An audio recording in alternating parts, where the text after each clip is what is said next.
Well, here we are, our last episode of 1982 on Matt and Cheryl's Gen Excellent playlist. I'm Matt. I'm Sheryl.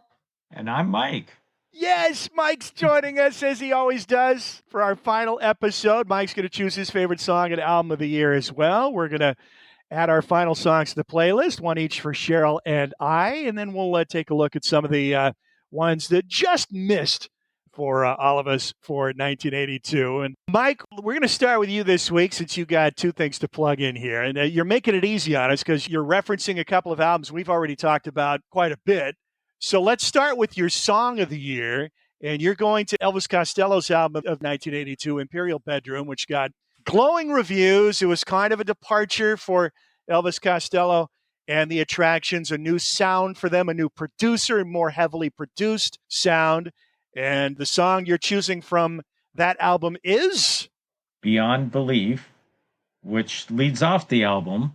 I want to start with 1982 was the year that I graduated from high school. It was the year that I really expanded and started listening to a whole lot more music and a wider variety of music. And going back and listening to this stuff to try to pick favorites was very tough. And then I don't think I've even accomplished it because it changes. The problem that I have is that I've heard all of this stuff so much. It's so much a part of my life that re-listening to it, my opinions seem to change. And it's like, oh, this is better than this. No, this is better than this. No, this is better than this. This is why it's been so hard to pin him down, Matt. Oh, my gosh. Behind the scenes, folks, I've been bugging Sheryl and Mike for weeks to pin him down so I could put it on the playlist and listen. In the end, if you were to ask me, I started doing this with some of my friends these last couple of weeks with music from 1982. First thing that comes into your head, and that is what is real to you. Yes. And absolutely 100%. And if you were to ask me, what's your favorite song from 1982? I'd say Beyond Belief. And if you'd say, what is your favorite album from 1982? I'd say XTC English Settlement. Those would be the things that came out of my mouth. But that's exactly what I'm looking for, is the top of mind response. I agree 100%. But 100%. When I went back and started looking on the single side of things, Beyond Belief never wavered as far as how much I loved it. But the amount of singles that came out that year that are so good. I mean, I was typing a list and I had to edit it down to 70. And it was like, oh my God. I can say that if Imperial Bedroom's second side was even half as strong as its first side, it would probably be my choice of favorite album. I mean, side one is amazing. And side two lacks. You know, it's still a great album, but it isn't. For those who don't have the vinyl, side one ends with End in Every Home, and side two begins with The Loved One. So that's where the break in the album sides is. But Beyond Belief is the lead track on side one. Man Out of Time, the other single, is also on side one. Yes. What is interesting about Beyond Belief to me, and what has always resonated with me, is how different it is as a song. It has no guitars in it. It's got bass, it's got keyboards, it's got drums, but it has no guitars. Instrumentally, it's so weird. It builds, the tempo goes up. Chaotic. Yeah, there's space in it, whereas voice becomes an instrument. And even though it's more talking, the way that he phrases certain lines is just amazing to me. And the poetry and the lyrics, and it's so complex. Yes. Yeah. There's a lot of words in there. Yeah. And what I didn't know until recently is that one of the most striking things about Beyond Belief is the melody. and that the melody never repeats until the very last line of the song. It's like Don't Stop Believin'. It's kind of the same structure where you don't get the chorus till the very end of the song.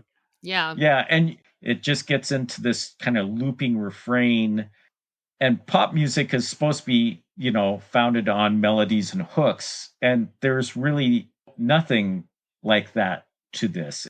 What is interesting is that the song was something different. And when they went to record it, Pete Thomas, the drummer, had spent the whole night drinking and came in hungover. The worse for wear, we'll say. Yeah. Yes. He had spent the whole night carousing. And he came in and he starts this drumming thing and he transforms the song.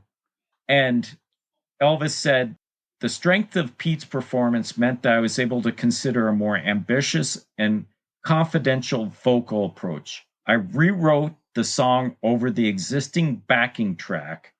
One take. Achieving a more coherent structure. So the song, once you find that out, what makes that song and drives it is Pete Thomas. It's this jazzy kind, and it builds, and its tempo just starts, and it increases. And then Steve Naive comes in with the swirly keyboards, and it just works. It's such an amazing song on so many different levels. And I always kind of felt like it sounded like a carnival in the background. The keyboards have that like carnival sound to them, and everything is like swirling around. It's like being at a carnival in like Coney Island or something. And there's like wind swirling around, and there's like the carnival organ sounds happening around it. And actually, what you're saying about Pete Thomas, the drummer, makes sense to me because I was watching live performances of this song. And the drums are actually pretty straightforward and kind of make more sense when he plays it live. It's more like he's just playing an actual straightforward rhythm. But the way they sound in the song, there's just like a darkness to it. And there's much more of like this weird kind of like off kilter, things are just not quite right, even though it still makes sense and works. It does kind of sound like a hangover, like your head spinning, One thing I can't find is the producer for the album is Jeff Emmerich, who was a producer of the Beatles, one of the producers. Engineer. Yeah. Engineer. Yeah.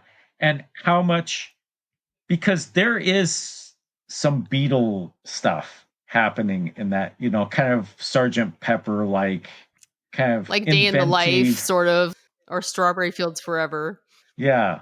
Kind of carnival aspect to it, magical mystery tour type. And I won't get into the lyrics. It's, everyone needs to go and I will. Okay. Because this is a songwriter absolutely at the top of his game on this album. And my critique of it was I thought the songs were strong enough, listening to the demo versions really a lot before I listened to the album so much. I thought the songs held up perfectly well in the stripped down arrangements, that they didn't need all the bells and whistles that Jeff Emmerich brought. But lyrically, he's at the top of his game on this, right? In this song, you kick in right here. I hang around dying to be tortured.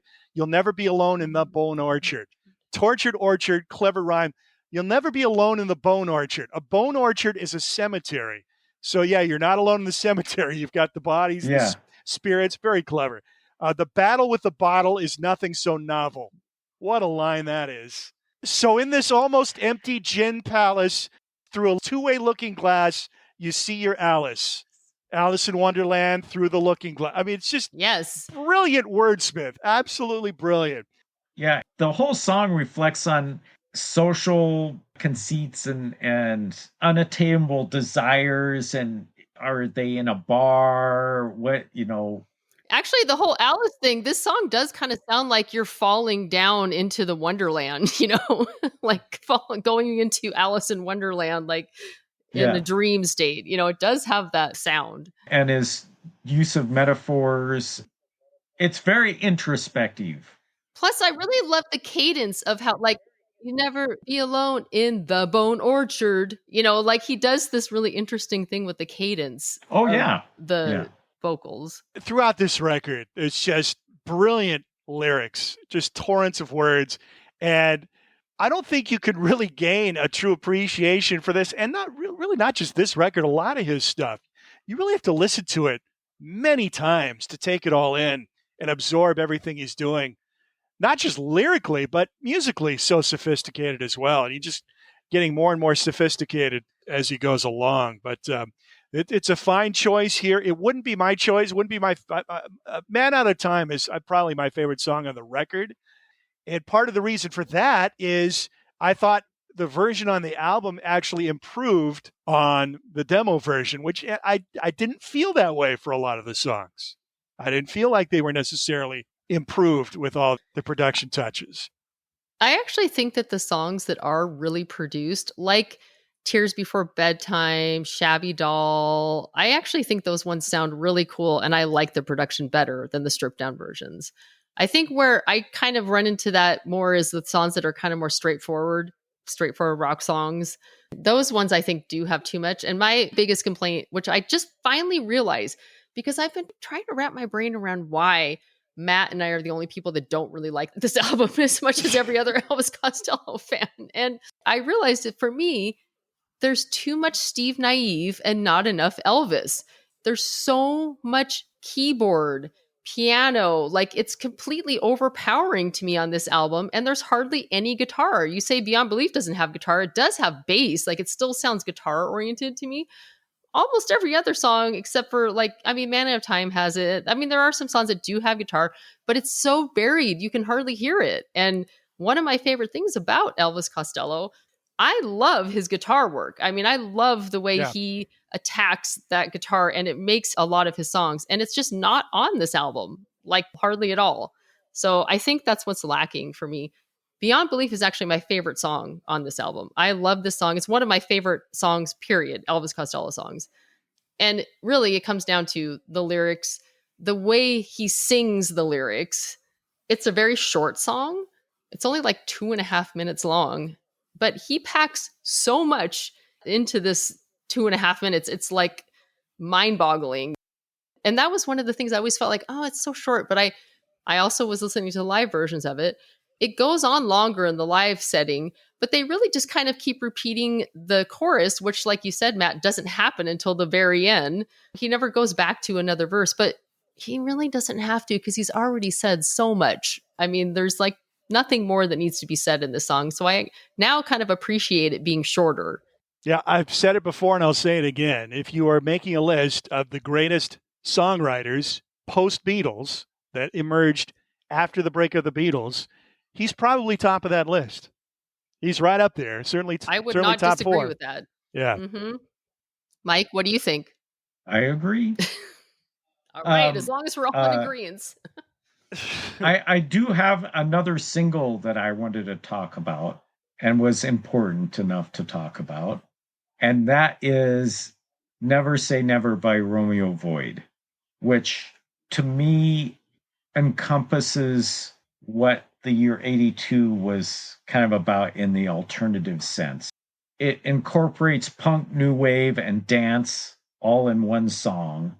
And Deborah Isle, who is from Washington, was born in Washington. She's a member of the Cowlitz Native American tribe. She went down to San Francisco, was an art student, met up with these 4 guys, formed this band, and they released their first album in 81, which was called Never Say Never, and had a 6-minute version of this album. And it was on 415 Records, and it was co-produced by Rick Ocasek. Sony bought out 415 Records, and they shortened the song down to 3:32 and put it out as a single in 82. And it is like putting the Gang of Four and the Waitresses together. And I just have always loved that song. For those who don't get a ping of recognition from the title and the band name, they'd certainly remember one couplet from the song. Yes. Yes. Which would be what, Mike? I might like you better if we slept together. Yes. Now, like, oh, okay, I remember that. Yeah. Yes. To me, the most memorable thing about the song actually is the video. Yes. It was one of the early MTV videos that is very cool. It looks like a film. It's in black and white. It's filmed in New York City. It's got that very gritty. No, it wasn't filmed in New It York isn't? City. It looks like it is. No. So the music video, it was directed by Richard Casey, and it was inspired by the 1960 French film Breathless by Jean-Luc Godard. And no, it was filmed in San Francisco, where they're from. Okay. It was shot in their rehearsal space and their apartments and at a local cafe that they visited. It has like a grittiness about it that does feel like a film noir. And at this point, there were not a lot of videos that had that much care put into them, as far as an artistic kind of vision. And you're right. That's what broke it, is that video. And another thing, if you watch the video that's not on the single, that's kind of funny, is at the very end, they kind of clap and you can hear someone say, "Did we pass the audition?" Like a nod to, in reference Let It Be. to Let It Be. The rooftop concert. Yeah. But the pulsing beat and the instrumentation, it's got sax in it, which a lot of bands were trying to use in 82 and around that period of time, but they use it sparingly and effectively, where some bands took it and overdid it. Quarter flash, anyone?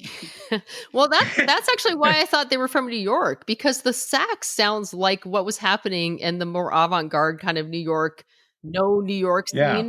That's because it does. It gets James White and the Blacks. Yeah, gets into that squealing sax. The kind of like alternative.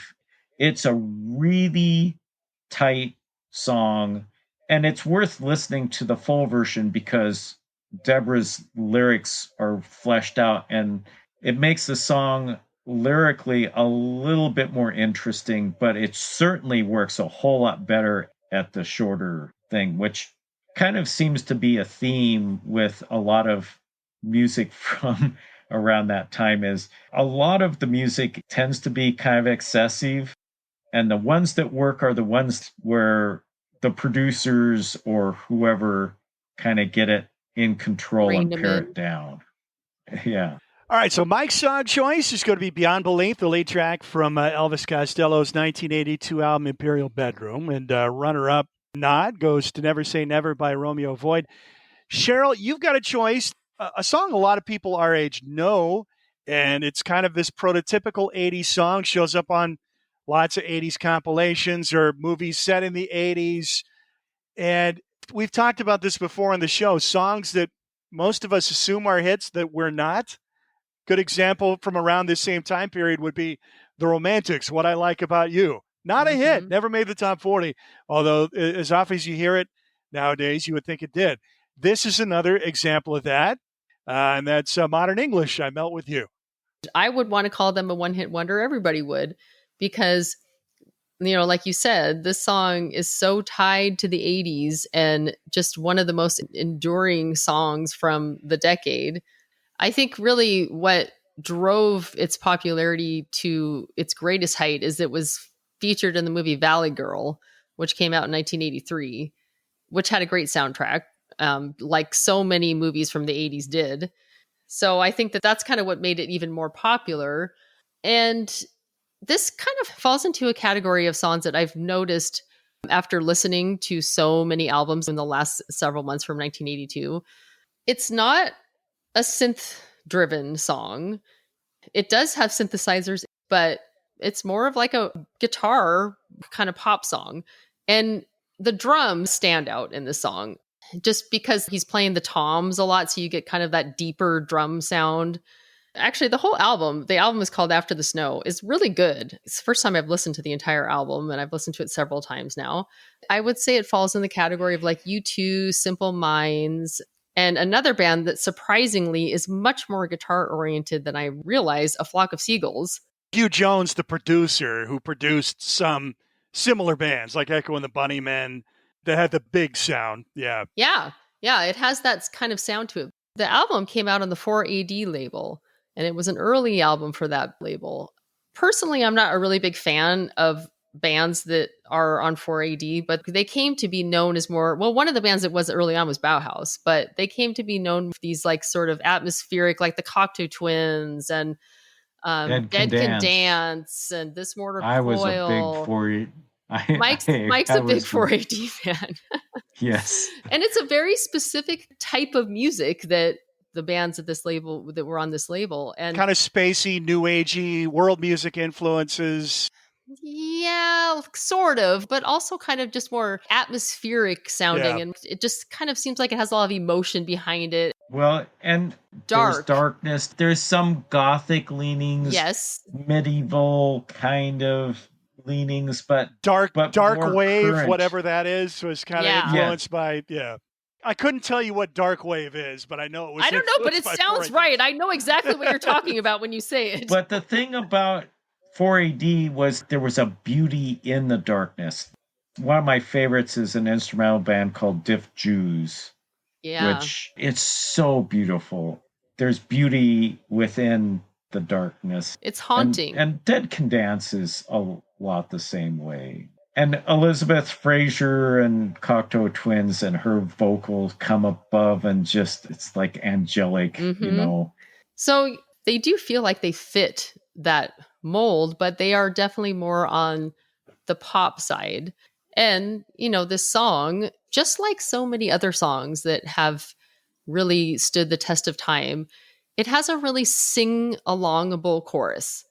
Everybody knows the chorus, I'll stop the world, I'm out with you, which I don't know if people really know what it's about, but when he wrote this, it was during a very bleak time in England, and there was also nuclear war was looming, and he wrote this as sort of like a couple like making love as the bomb drops, like to the end of the world as they melt. So, I mean, it's a pretty bleak topic, but it doesn't come across that way. It has an uplifting feel to it, the song itself. And it just feels like one of those songs that everybody wants to sing along with. I think it's important to, again, remind younger people that this period in time, 81, 82, when we were in 7th, 8th grade, there was a stronger feeling of nuclear dread during this time period than just about any other than, around the Bay of Pigs, early 60s. Yeah.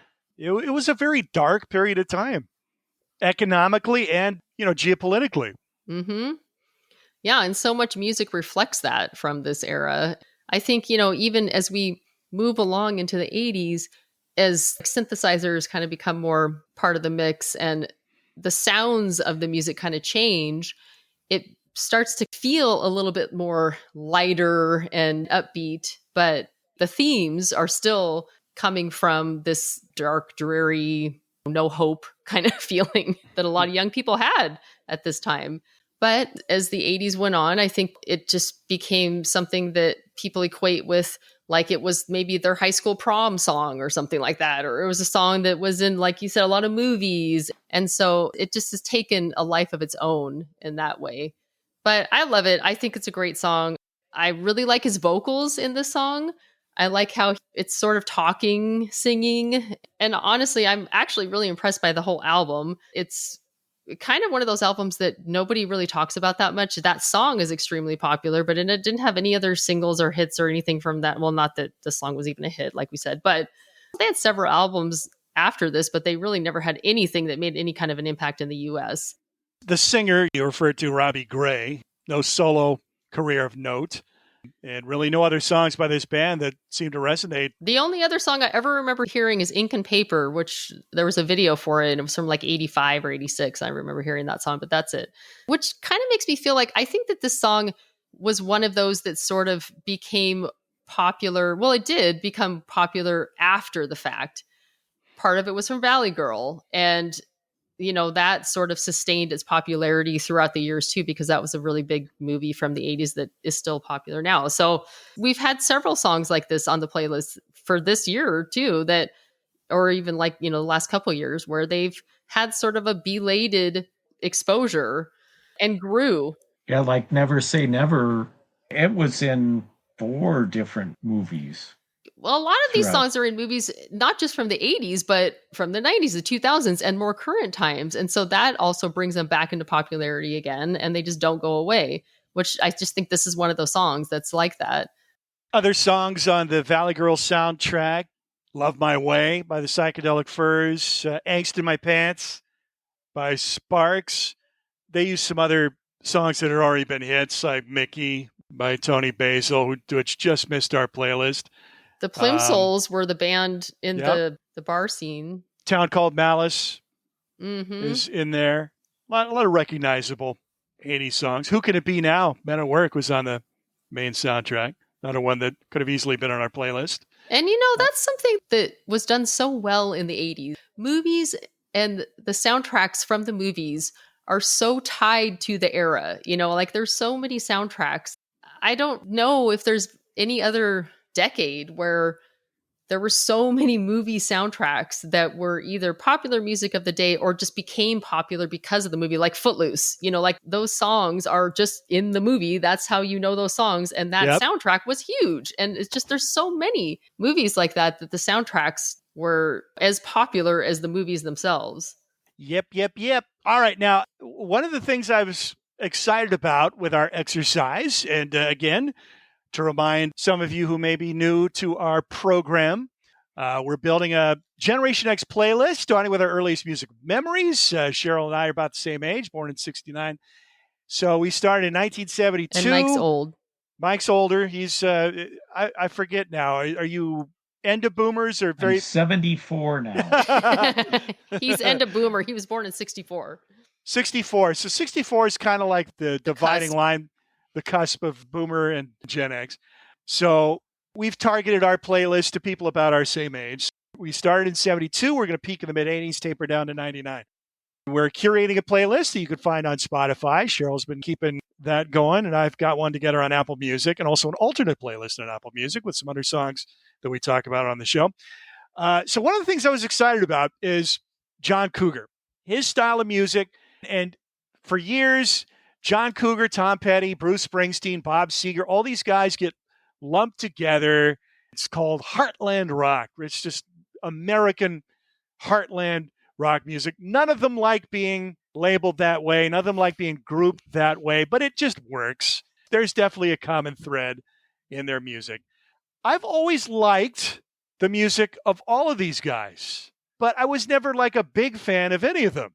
I heard the songs on the radio, didn't dislike them, didn't love them. So it's been kind of this gradual, over the years, gaining appreciation for this style of American music.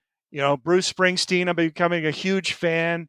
The first Bruce Springsteen album that I ever owned was the single disc distillation of the Tracks box set, which is his album Outtakes. I mean, that's what brought me from being just casual appreciation of Bruce Springsteen to realizing, oh my God, this guy's a genius songwriter. These are his outtakes. These are his bloody outtakes. Yeah. I mean, one banger after another on this disc. Been the course of discovery ever since then. Well, John Cougar's, it's kind of the same deal. A lot of his songs are pretty cool, but it wasn't anything I ever bought at the time. Never owned any of his albums, never bought any of his singles. And to be quite honest, the first John Cougar song that I remember hearing was the lead track from his album from 1982, the album American Fool. And the first hit single off of that was Hurt So Good. I didn't like it. I didn't like that song. It got played a lot on the radio, and I didn't like it. I love it now. In fact, I was kind of torn whether I was going to choose that or the song I'm choosing, which is Jack and Diane.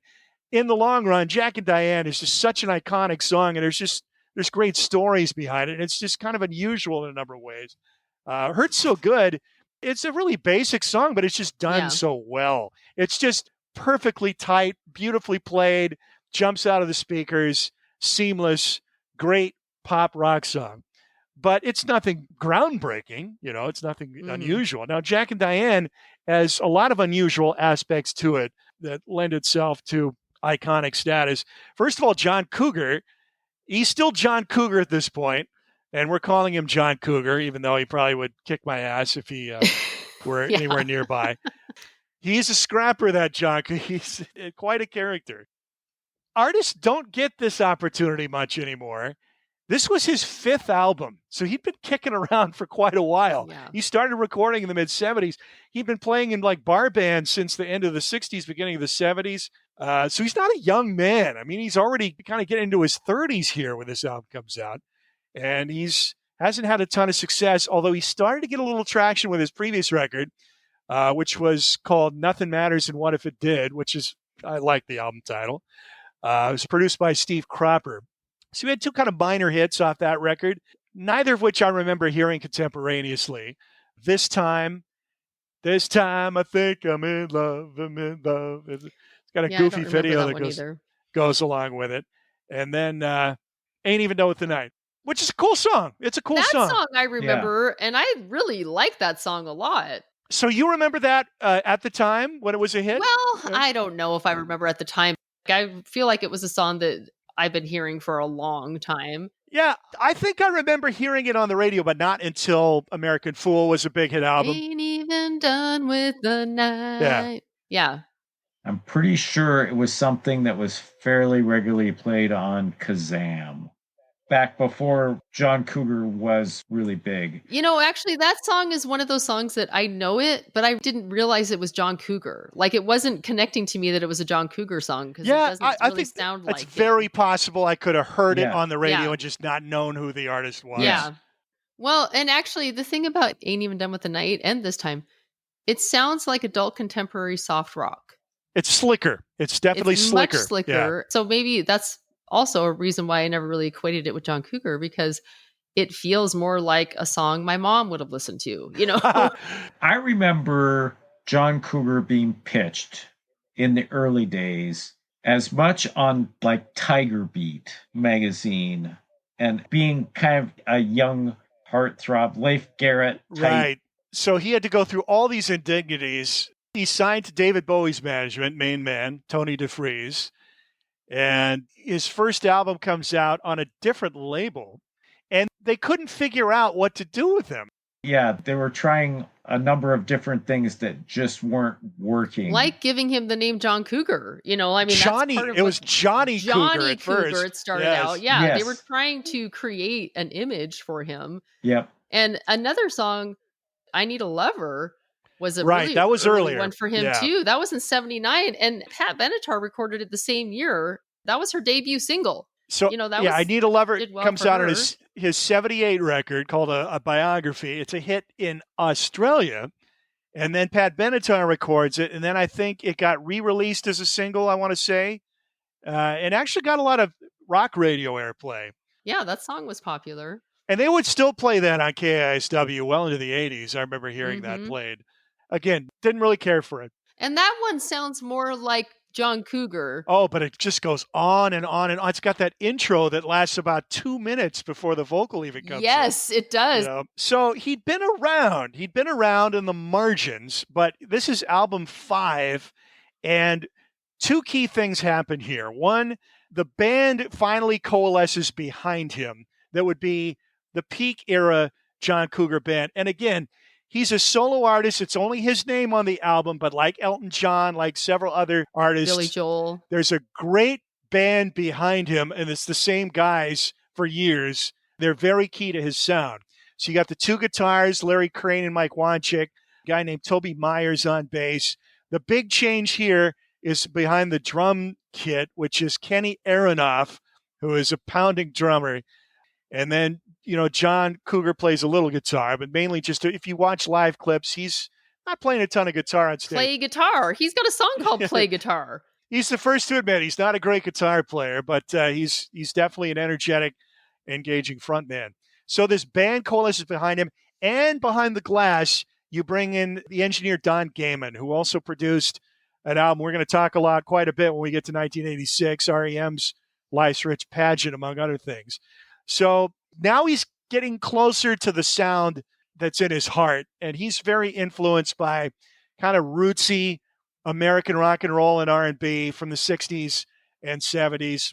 If you look at his live concert from this year at the Summit, actually starts the show with a cover of 30 Days in the Hole by Humble Pie, which I thought was super cool because I love that song. So now it's a stripped down sound. It's not slick. The guitars have bite. The drums pound. And there's just not a lot of flab on this record. It's 2 guitars, bass, drums, and Johnny Cougar singing his guts out. So Jack and Diane was a song that he'd been struggling with as far as an arrangement, what to do with it. And lyrically, there was some tweaks as well. He says initially the lyric was about an interracial relationship. Well, he eventually changed that. Before that change, he still hadn't gotten a hit. At this point, album 5, the pressure's got to be massive to have a big hit. So on a song that people hear has the potential to do something, you don't want to risk it by having this controversial lyric. So he toned that aspect of it down. But a masterful lyric of imagery and wordplay. But the arrangement, you got to give a lot of credit to a guy who just kind of popped in the studio one day. Would have been one of Cougar's heroes because he's a massive music fan, huge music fan and record collector and stuff. Mick Ronson actually helped him out with the arrangement. The opening part of the song, which doesn't really have anything to do with the verses or the chorus, it's kind of like an opening fanfare. That was Mick Ronson's idea, just to have this opening segment to kind of set the tone for the song. And then it goes into the acoustic guitar before the verse comes in. And at that beginning part too, you have the hand claps, which sets that tone for the beat. So that is digital. They used a Linn drum on this song, which goes kind of against the grain of what we're talking about here, with John Cougar kind of getting back to roots and simplicity, not wanting all the 80s trappings and technology. Well, another guy, it's a part of this album was recorded at Criteria Studios in Miami, which is where the Bee Gees recorded a lot of their stuff. And he got some input from Albie Galutin, the Bee Gees producer, who lent them the Linn drum, and they used it to great effect. Which was on this song. New at this time. I right. mean, this is, yes. Early. Still very new technology at this point. The other thing that stands out on this song is the drum break, which really is reminiscent of Phil Collins' drum break in Here in the Air Tonight. I don't know if they're using gated snares on this. Sure sounds like they are, because all of a sudden this booming, kind of artificial sounding drum break comes in before "Gotta Let It Rock, Let It Roll, Let the Bible Belt come and save my soul." The lyrics in this, I mean, it's just kind of a basic story. A couple of Midwestern kids trying to do the best they can. But a lot of the lyrics, certainly for my middle-aged self, would have gone right over my head. What is he talking about? The tasty freeze. I mean, I didn't even know. Sucking on a chili dog outside. Originally, that was sucking on a cigarette. And, John Cougar certainly has sucked on plenty of those over the years. Yeah. Probably still is after multiple heart issues. He's just kind of a guy who does whatever he wants. But the lyrics are very clever. But there's a lot of references, particularly the early part of the song, to Midwest. Right. Yeah. That would have eluded my grasp as a young Northwesterner. Probably many Northwesterners' grasp. Slip off those Bobby Brooks, let me do what I please. Oh, yeah. Yeah. Like, what is he talking about? I probably didn't understand a lot of these lyrics, but the song is just so evocative, and he creates this imagery. And it's a very sexy song. Let's head off behind the shady tree. What do you think you're going to do behind that shady tree? Who knows? But it had to be this song. And honestly, side one of this record is almost perfect. You start off with Hurt So Good, into Jack and Diane, and then Hand to Hold On To, which is the third single. It's another really good song. Danger List, one of his great album tracks. Beautiful chorus. And then it starts to show its cracks. The last song on the side, Can You Take It? Great verses. I Got a Long Family Tree. I love that. But then the chorus, it's just kind of generic. You thought, they could have taken a little more time with this. And side two, it's got a couple of cool songs as well. China Girl, Weakest Moments, a very touching song. But you've got track 8, which kind of illustrates the album's downfall. I don't want to say downfall because it's a good record. It's a really good record. Side 1, 4.5 stars. Side 2, probably 3 stars.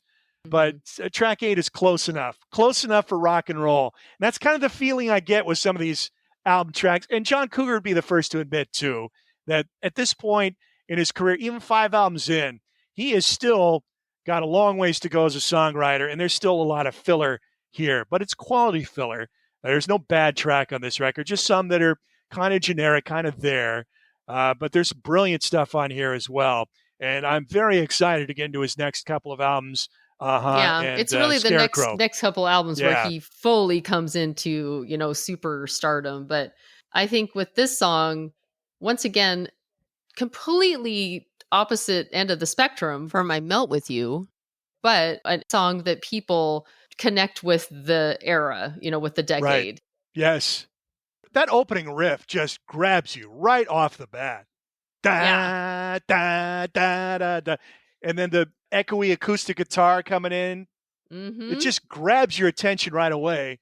And then everything gets all quiet. Yeah. The dynamics in this song are very cool, And I actually. love how the song starts. Little ditty, little ditty, little ditty about Jack and Diane. Did I even know what a ditty was then? Do you think most No, people our age knew what a ditty was? So it's like, what is he saying?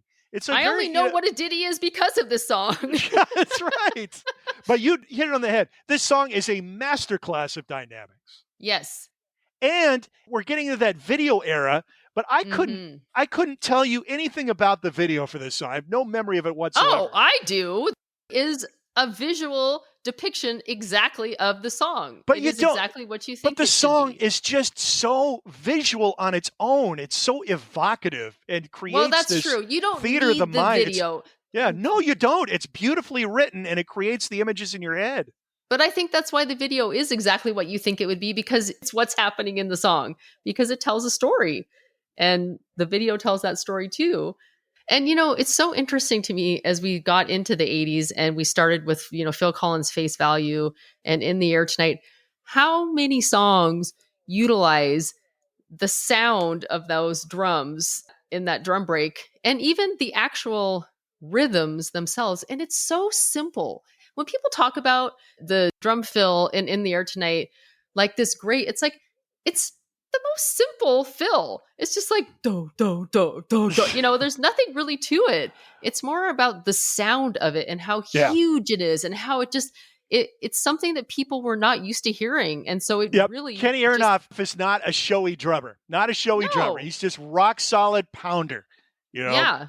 And Kenny Aronoff talks about this too, that in the studio, they wanted this big, massive drum fill. And I think he was trying to be more flourishy. It just wasn't right. And it's just a jazz background. Yeah. I mean, he's a very well-respected drummer. But he just thought about a fill like In the Air Tonight and was like, okay, I'll just use that fill basically, but change it up just a little. And suddenly it's his fill now. And everybody equates it now with him, And it's just kind of funny to me how this one fill just had such a life of its own. I mean, Kenny Aronoff will say, because of that fill, that made his career. He was a session drummer for years after that, played with lots of people.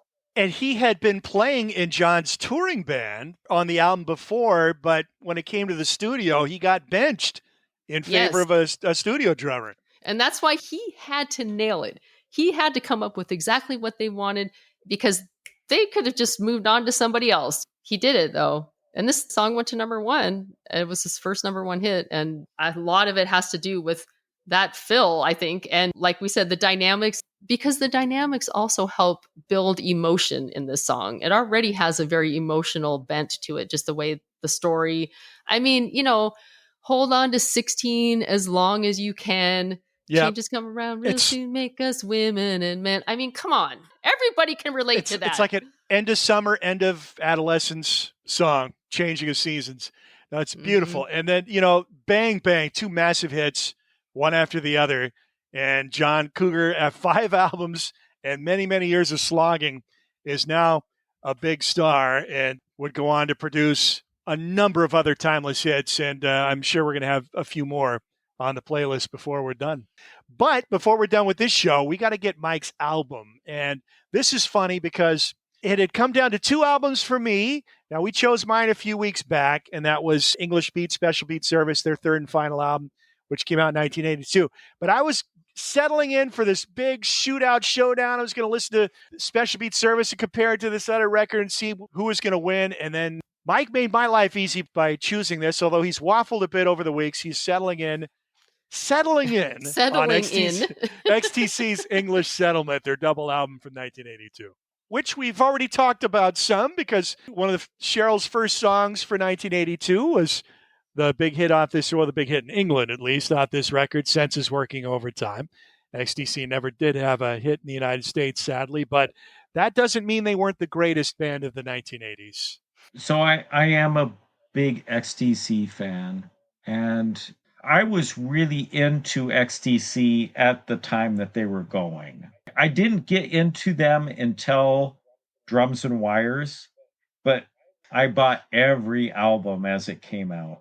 And English Settlement in America, you had to buy it as an import when it first came out because that was the only way you could get it as the true double LP, the Virgin double LP that came in kind of the leather. It has really cool the packaging. album sleeve. Yeah, the album sleeve has like a texture. It's like supposed to look texturized. like leather. It's playing into the whole English pastoral kind of thing that they were trying to The do. songs that they lopped off the American version, Leisure, Melt the Guns, two songs that I think a lot of people would probably not miss too much, although I think they each had their charms. Fly on the Wall. Fly on the Wall is actually one of my favorite songs on the record. Yep. And there was one other song that got lopped off, right? Knuckle Down gets lopped off. Oh, now that's one of the better songs on the record too, I think.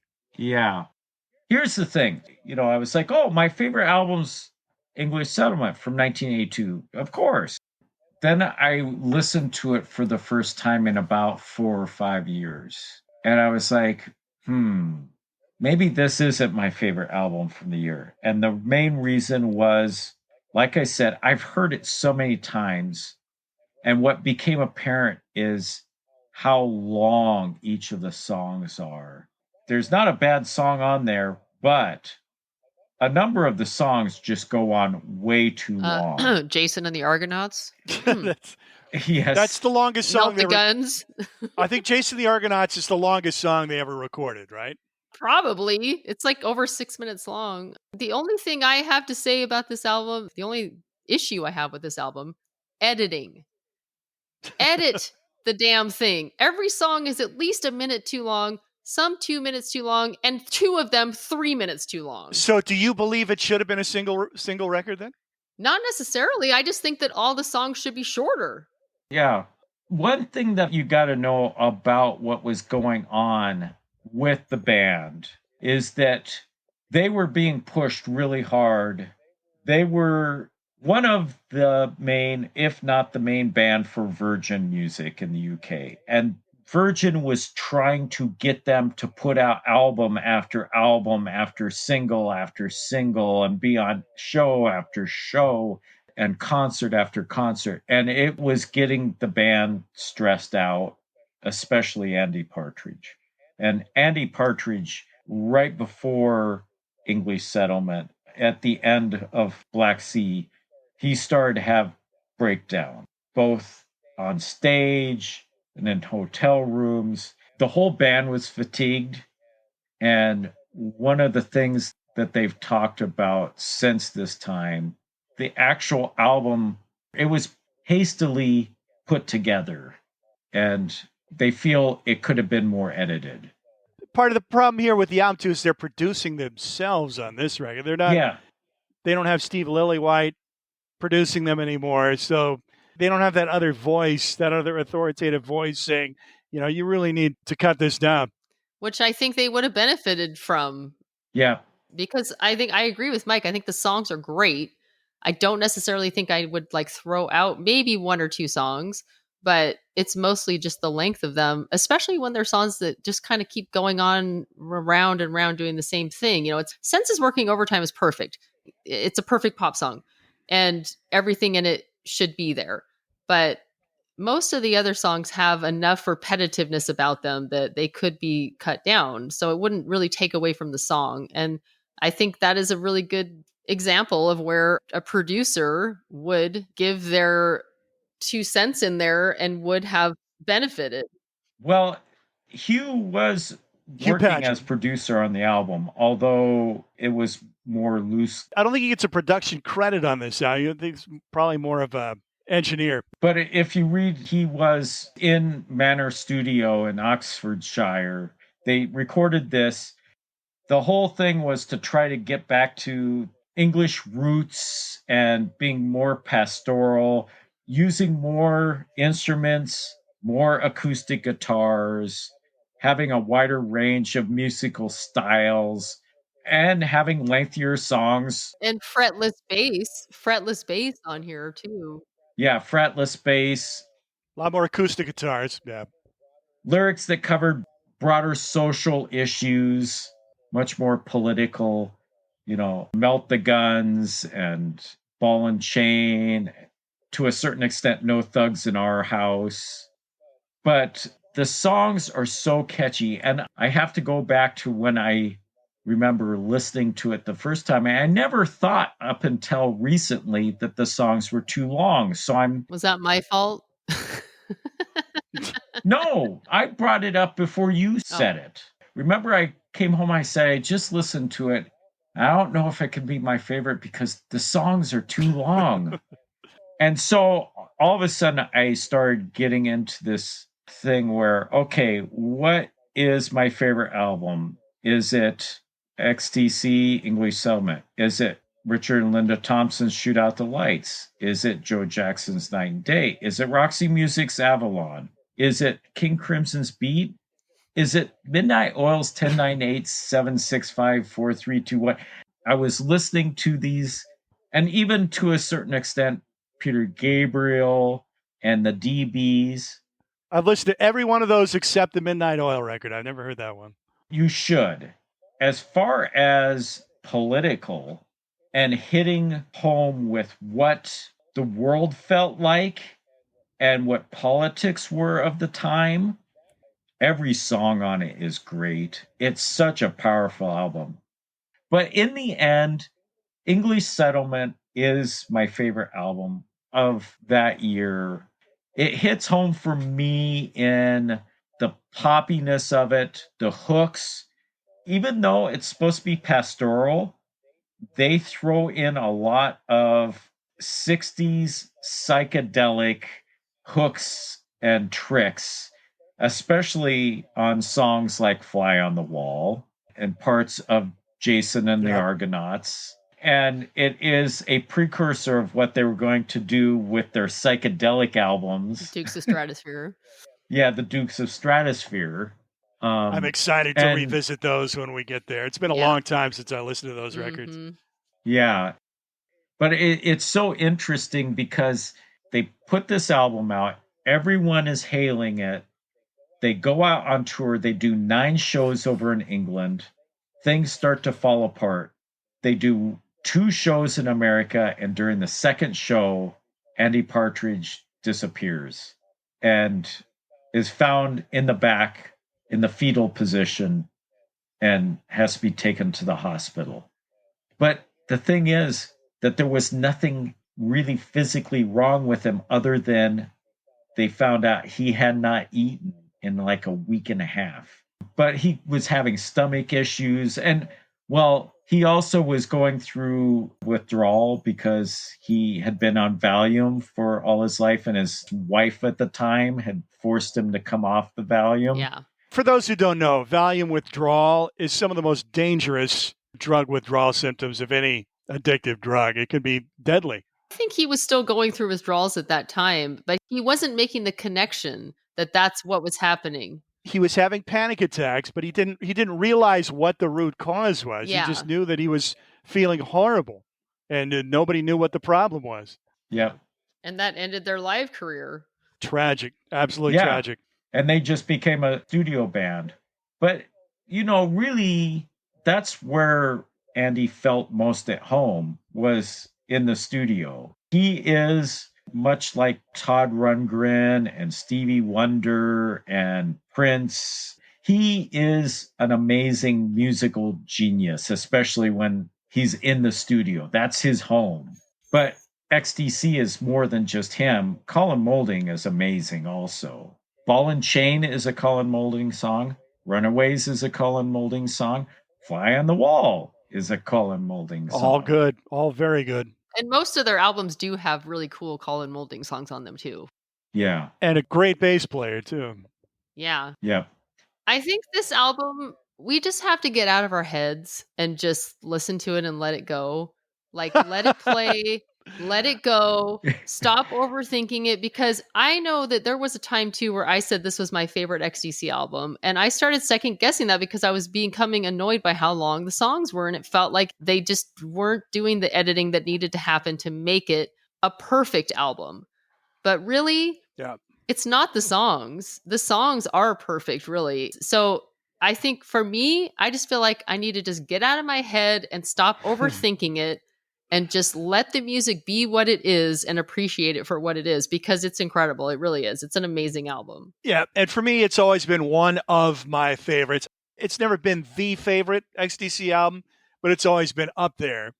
The Drums and Wires, Black Sea, English Settlement 3-album run is about as good a 3-album run as any band has ever had, I think. Well, I extend it and make it 5. It's what started me on who has the strongest 5 albums in a row, and you can't count a live album. And there are not very many people that can hold up to XTC from Drums and Wires and the next 5 albums. That includes Mummer in 83 and then The Big Express. Big Express. Well, Yep. and Skylarking is, I mean, that's probably my favorite album of theirs. So. Plus, you throw the Dukes of Stratosphere in there too, because those fall in between. Yeah. There's been band members that have said that English Settlement was the start of their Sgt. Pepper period, which extended, to Mummer and to Big Express. There's more than one reason for saying that too. Yes, because they stopped touring, which, that would be when the Beatles stopped touring, but they started using the studio more extensively and like layering and Yeah. One thing that fascinates me about this record too, so Andy Partridge has all of these anxieties about performing and quit performing around this time because of that. Although, if you look at the live clips, and there's plenty of them out there to see, he's an extraordinary live performer. Yes. Extraordinary live performer. Yeah, and that's what was confusing the band, is that he is such a charismatic. Yes. He feeds off the audience, and he's almost like an actor up there. Incredible energy. Yeah, and the band was like, but you love it, but he was saying, this is just driving me nuts. And so I've actually gone back and watched recently the Gray Whistle Test, which he says was the first time he actually had a panic attack on stage. Although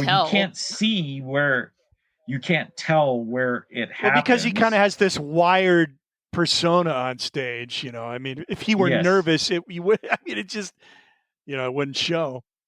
Yeah, there's a Roctoplast show from Germany from early 82. Brilliant. That is like over an hour long. And they're playing English Settlement material. Yeah. Yes. Well, that gets the point I'm trying to make here, Mike, and that Black Sea, they specifically recorded that record to be able to replicate it live. So not a lot of overdubs. English Settlement, they're kind of getting away from that. So there's a lot more studio trickery going on here, a lot more layers, acoustic guitars, effects, bringing in other sounds. And you kind of wonder if not subconsciously, because you follow the Beatles track, they stop performing live on stage and their music becomes more complex and they're utilizing the studio more. Well, they start to do with English Settlement, but there's this brief period where they're still playing this stuff live and they're pulling it off beautifully. And it's so hard. Yes. It's so hard to play this stuff live. And they're nailing it. Yep. Like Yacht Dance? Oh, dear God, yes. God, that's incredible. Yeah. Yes. They did Jason the Argonauts on that Rock Palace show, which is incredible to me. And it's just so sad that it all came because they were so good live. So good. Yeah, I think that's what makes it so tragic, really. Yes. Like Mike said, the band couldn't really understand it either because, it wasn't like Andy Partridge was not able to put on that live persona and be able to actually pull off playing the songs. It was like, it was all so internal in him that what was happening externally just did not match what was happening internally with him, And Andy and Colin both write songs, both sing their own material. And actually, Colin Moulding had more hits, much to Andy's dismay and constant frustration. But when you get down to it, it's Andy Partridge who's really steering this ship.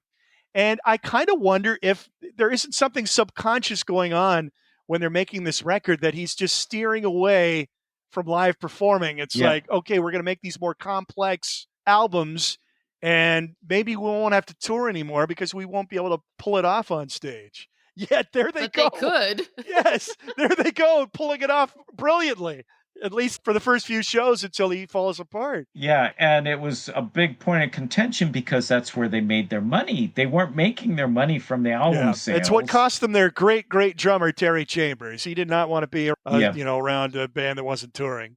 Sad, because he's brilliant. Mike, you got to tell us, aside from Senses Working Overtime, which was a Sheryl pick for our playlist, what would be your favorite song on this record? Let's see. Because I have trouble picking one. It's a hallmark of a great album that when you listen to it over a period of years, different songs kind of rise up that you didn't appreciate before.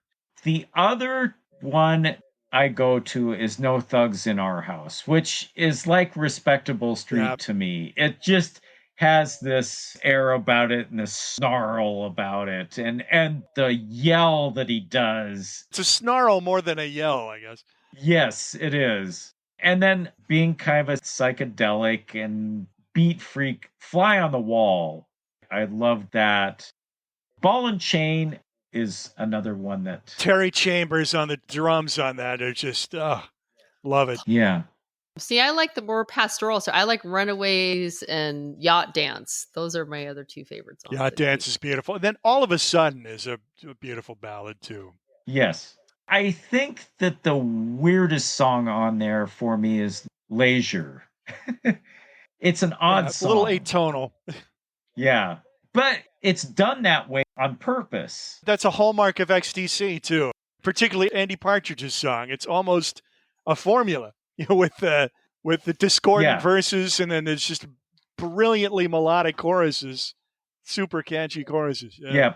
And It's Nearly Africa is pretty interesting, especially the percussion, the drumming is really cool on that one. And if you think of Terry Chambers as just a 4-on-the-floor pounder, brilliant work on this record. I mean, all kinds of different shades of percussion. This is an album that you need to listen to several times and really listen to get all that's going on in there, because there is a lot happening. Yeah. Which is why I think that I just need to chillax and love it. Well, certainly a worthy choice for Album of the Year. Would have been mine if not Mike's, so it was going to get in there somehow. So Mike's pick for Album of the Year, XTC's English Settlement. Sheryl's album several shows back, Rio by Duran Duran. Mine, Special Beat Service by English Beat. And my choosing that over XTC, it's less flab, like what you're talking about. Every song is tight to the point, not a weak spot on it. So we've got all of our songs on the playlist now. We've got our album picks of the year. It's time to touch on a few things that were almost, but not quite. And this was kind of an interesting year for that. We already touched on this before in a previous episode.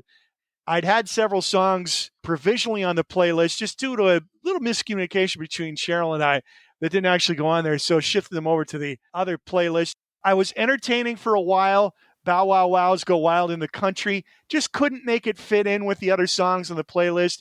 Part of that, I think, is due to the mastering on this. This is a song that really doesn't come alive until you crank the amps up to 10. You got to play this super loud to really appreciate. That's my take on it, at least. John Cougar's Hurt So Good, for me, falls in favor of Jack and Diane. Early on, I had Jay Giles' band Freeze Frame on the playlist. It's funny. Listening to the album just kind of turned me. The album is a cold listen. It's a cold, harsh listen. It's not a pleasant sounding record. And I like Jay Giles' band earlier stuff, and that album just... The album sounds very cocaine-y to me. Yeah. I was sure before we got to 82 that Centerfold would make it. That's one of my old 45s that I bought when I was a kid. Again, just doesn't quite make the top 20 for this. And then Freeze Frame, I like that song better anyway. One that I've been struggling about maybe sticking in there that's been in and out for me is the first song I ever heard by Huey Lewis and the News, Do You Believe in Love, which is just a perfect pop song. Really good. Mm-hmm. I've come to appreciate Huey Lewis and the News more. Me too. Great band. Mm-hmm. Really good A band. lot of people have. if he could get out there right now, there's a resurgence there for him. Oh, I think Well, so. you know, one of the things that I've seen recently that made me really like him just as a person even more was that documentary about We Are the World. Have you seen that? The documentary that just came out fairly recently about the making of We Are the World. It's No, I haven't seen great, it by yet. the way. Oh, you you should should see Well, it. when we get to We Are the World, I'll watch it. It'll make you love Huey Lewis because Oh, I already liked Huey Lewis. I already liked him, but after seeing that, I love him now. And so I think if people saw that, they might want to go back and revisit his catalog just because he's such a cool person. I think there's a stigma that it's just lightweight pop that was so overplayed. They've never been cool. Never been cool. Yeah. Yeah, even though they think it's hip to be square, apparently it's not the case. Other songs that were in, then out. Joe Jackson stepping out. That was in for all of us at one point. I know. And I do love it. I think it's such a cool atmospheric mood piece, and it's hasn't lost any of its luster, I don't think, over the years, but it just didn't quite And make Mike it. has already referenced that the album was a consideration for him, night and day, for album of the Mhm. year. Wall of Voodoo, Mexican Radio. I still love that record. And you know, I listened to that album several times, and it is really good. Mhm. Yes. I was surprised by how good that album was. I've always liked Mexican Radio, but it's kind of a novelty song to me. Yeah. And really just because Stan Ridgway's voice just kind of evokes novelty in itself. But it's a really good album. It had a lot more depth to it than I expected. Maneater, Daryl Hall and John Oates. Big hit from 82. One of the greatest snare drum sounds I've ever heard on a record. It's just an incredible drum sound. Such a great sounding record, period. Yes. And his voice in that song is sublime. I mean, I think that's cool where, arrangement on that. Just perfect. Yeah, and I think that's where you get him being one of the greatest vocalists of all time in rock and roll and pop. What about that sax solo, too? So simple. Yeah. It's simple as hell, but it's so good. And actually, it's so probably, great. I think, one of the best uses of a sax solo in an 80s song, which got really overdone by the next couple years, where you just don't ever want to hear a sax solo ever again. But this one actually doesn't bother me, whereas there are songs where I just like, enough with the sax already. Yeah, plenty of sax on the songs that we did choose. The other one that was on the list and then off was Tom Petty and the Heartbreakers, You Got Lucky. Yeah, You're not a huge fan of that track. It's fine, but it doesn't really stand out as anything that great to me. It's a little different sounding. It's a lot more synthesizers on that. It's definitely bringing in more modern sounds for Tom Petty and the Heartbreakers. And I like that. That's what I like about it. But other than that, I feel like it's just a pretty basic song. Yeah. So those are the ones that were in, then out. Are there other songs you guys wanted to talk about that you considered for the playlist? I had some that were on the cusp for me. One is I Ran by Flock of Seagulls. Kind of like I Melt With You, just an iconic 80s song. Subdivisions by Rush. Mm-hmm. I would say their best rock single. And I would say their best album. Nope. And I would disagree with that wholeheartedly. You would certainly not agree, but yes. I Know There's Something Going On. Frida from ABBA. Produced by Phil Collins. He plays drums on it. It has that huge gated drum sound. Like, you want to hear the gated drum sound, listen to that song. It's just like a massive wall of drums, but a very cool song. Southern Cross by Crosby, Stills and Nash. Yeah, that one never made it onto the playlist, but it was on the list. It was on the smaller list of songs separate from the bigger list and for me. And a great late hit for them. Kind of falls under the You Can Do Magic category, which we did put on the playlist. One of our more pleasant surprises of the exercise so far, that you and I were both in love with that song. Love that song, but I love Southern Cross. It's just such a great, easy breezy hit for them. And there's another one, Heart to Heart by Kenny Loggins, also one of his best songs. Came out that year. And this is kind of the end of yacht rock. Like, you're getting the very last bits of yacht rock here in 82. Oh, and I got to tell you, one of the last 82 albums that I listened to for the exercise that I just picked up recently, Michael McDonald's first solo record. That is a killer record. Mm-hmm. Really good. Really good. And we picked, I keep forgetting when we were doing the Toto show, but yeah, that's a great record. Yeah. And I Keep Forgetting is on our alternate playlist. We referenced that during the Toto show. Run to the Hills, Iron Maiden. I think their best song. Blackout by the Scorpions was another metal. What was the big song on Blackout? Someone Like You. Someone Like You. Was that Blackout? Yes. Can't Okay. wait for a You. night with Yeah. you. Right? And then Ozzy, Diary of a Madman. yeah. I listened to that, and actually, that's a really good record. There's a few good metal songs. What was termed metal back in that Yeah. day, but nowadays they're just good, really hard They're rock hard songs. rock, I'd say now. Yeah.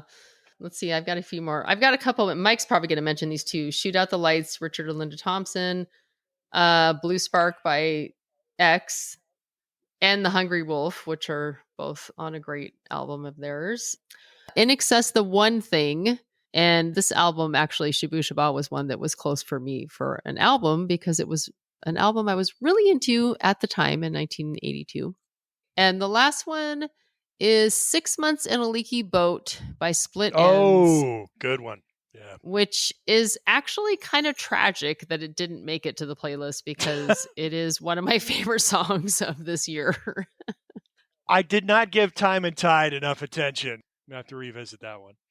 Yeah, actually, when we first started 1982, that was like on the top of my list as one of my albums of the year. And I think one of the things that I found from this year, as I went back and listened to several albums that, I thought would be in the running, was trying to find an album that was really great all the way through and didn't get boring because it all kind of sounds a little bit the same.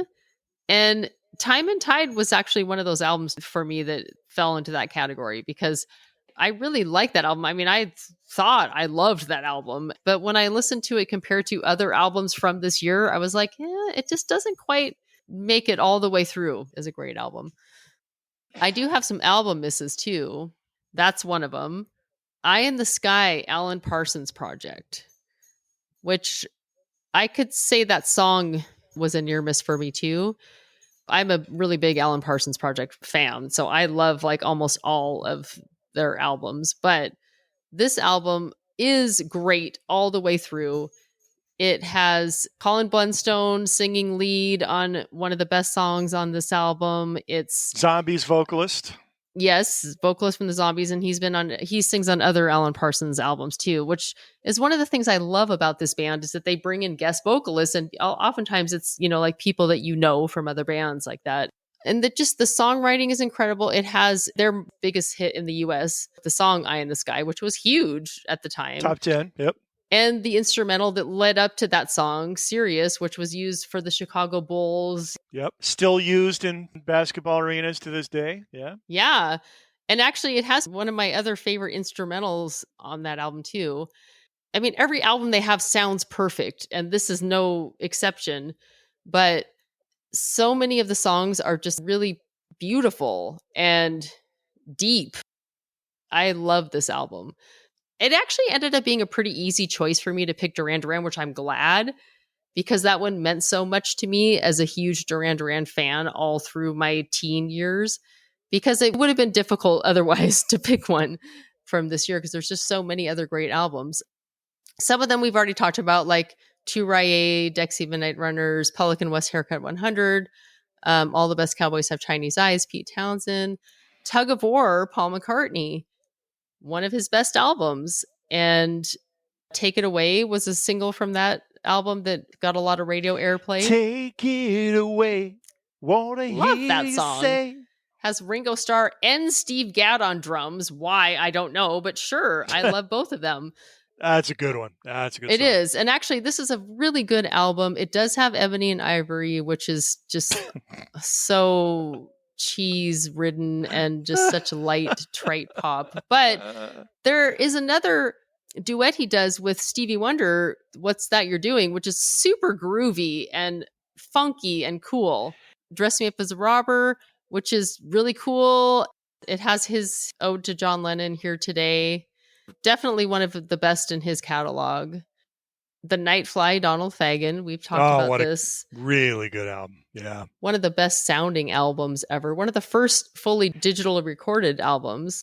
If you are invested in your hi-fi system, that should be in your collection. Yes. ABC Lexicon of Love. Also an amazing sounding album. Trevor Horn sculpted this album as a producer. It sounds great. All the songs are good. Tears Are Not Enough is on that one, right? Yes, it is. And also their big hits, Poison Arrow and Look of Love. But it does fall into that category of a lot of the songs sound similar. So even though I do think that it is a consistently really good album, it gets a little bit boring. There's a couple albums I just want to give a little shout out to because I didn't know about them until we started doing the show and listening to albums from 1982.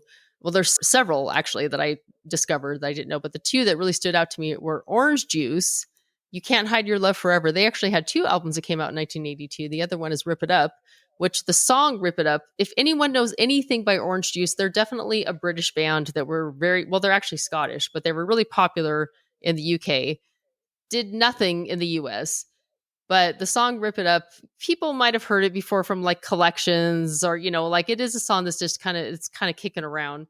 Their main claim to fame, their lead vocalist, Edwyn Collins, had a fluke hit in the United States with A Girl Like You. In the 90s, yeah. Yeah, in the 90s. Yeah, mid-90s.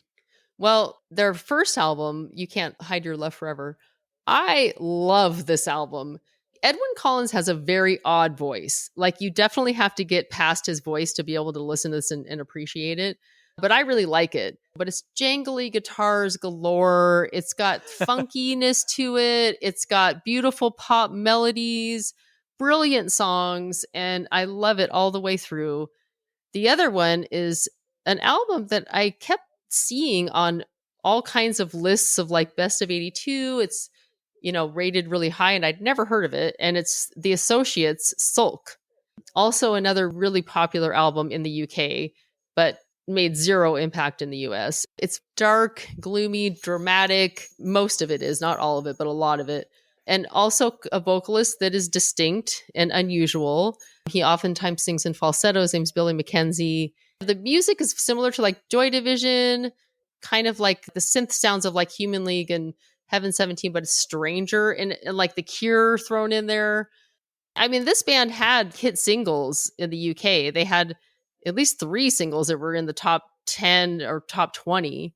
They were on the top of the pops, but his vocals they remind me of like Scott Walker. They have that eeriness about them. I like those Scott Walker type vocalists with the baritone voices, like Edwyn Collins. Like Julian Cope is a huge Scott Walker fan. Yeah. Well, he kind of Iggy falls into Pop. that category. Yeah. And I think that this is a brilliant album. It's definitely one that you have to listen to several times to really get it. But once I got it, I was just like, oh my God, I couldn't stop listening to it. It's kind of one of those that it's just unhinged. It feels unhinged in an unsettling sort of way. The musicianship is great. It's a well-crafted album, but it's strange. But I really like it a lot. And then there's another one too that I know you wanted to talk about, Matt, and that's Neil Young Trans. Oh, yes. Yeah. No, it's an album that needs to be reclaimed. And I think it's already well on its way to critical reappraisal. I think it probably has more fans now than it ever did. I mean, it was just so shocking at the time. So shocking. If you're a Neil Young fan, you're like, what in the world is going on here?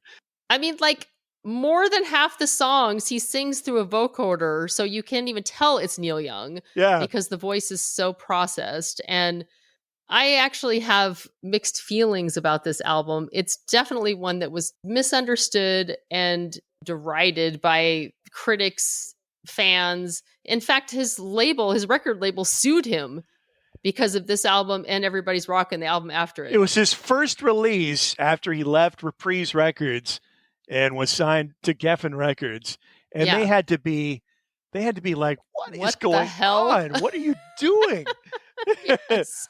But there's a whole story behind the record. We can't really do it justice here in this closing segment, but it's a very personal album because his son, who has cerebral palsy, was unable to communicate, and he was using computers, which is the early days of using computers, for communication, which is why I have mixed feelings about this album, because I feel like if he would have just explained what was going on and why he did this, I think people would have been a lot more sympathetic Right. to what was happening here. And there are some really good songs on here. I really dig it. Definitely there's too many songs using the vocoder, and that does take away from the impact of the songs themselves. But Computer Age, I think, is an awesome Crazy Horse song. I think that Transformer Man is beautiful.